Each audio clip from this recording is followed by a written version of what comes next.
বাঙালি আর বাঙালি মানে কিন্তু কবজি ডুবিয়ে খাওয়া দাওয়া। কথায় আছে না, বাঙালিরা নাকি খেতে পছন্দ করে। আর সত্যি কিনা বলুন তো আপনারা।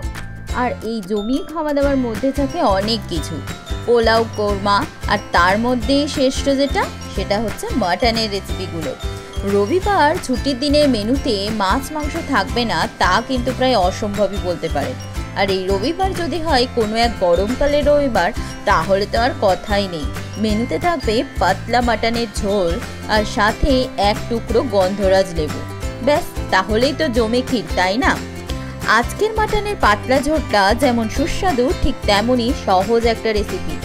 মাটনটাকে প্রথমে ম্যারিনেট করে নিতে হবে। ম্যারিনেট করার পর 30 মিনিট ওটাকে সাইডে সরিয়ে দিয়ে চলুন তো যাওয়া যাক মূল পর্বে। হ্যাঁ, মূল পর্বের দিকে যাওয়ার আগে আমি তো একটা কথাই বলতে ভুলে গেছি। ম্যারিনেশনের সময় অবশ্যই কিন্তু সর্ষের তেল ব্যবহার করবেন।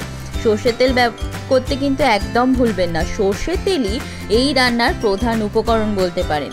এবার আলুটা ডুমু ডুমু করে কেটে, পেঁয়াজ কুচিয়ে রেডি করে, টমেটোটাকে স্লাইস করে নিয়ে মূল পর্বে শুরুটা করা দরকার। কড়াইতে তেল গরম করে আলুগুলো ভেজে নিতে হবে। আর হ্যাঁ, আলু ভাজার সময় নুন, লঙ্কার গুঁড়ো আর হলুদ গুঁড়ো দিতে যেন ভুলবেন না। এগুলো দিলেই তো তেল আর আলু দুজনেই সুন্দর রঙে রঙিন হয়ে উঠবে। এবার আসি অন্য কথায়। রান্নাটা দেখতে দেখতেই না হয় আপনারা শুনুন। আমার ভিডিওর উদ্দেশ্য হলো কম সময়ে ঘরোয়া উপকরণ দিয়ে সুস্বাদু এবং ভালো রান্না করা।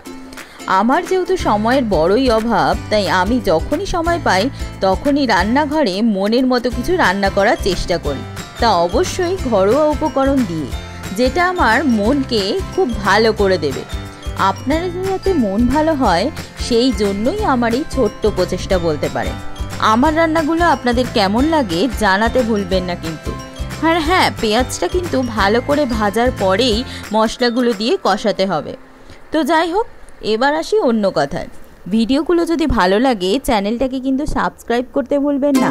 লাইক কমেন্ট অ্যান্ড শেয়ার করতেও কিন্তু ভুলবেন না। তো ভিডিওটা আপনারা এনজয় করুন, আশা করছি ভালো লাগবে। আপনারা সকলে সুস্থ থাকুন, ভালো থাকুন। দেখা হচ্ছে পরের ভিডিওতে। নমস্কার।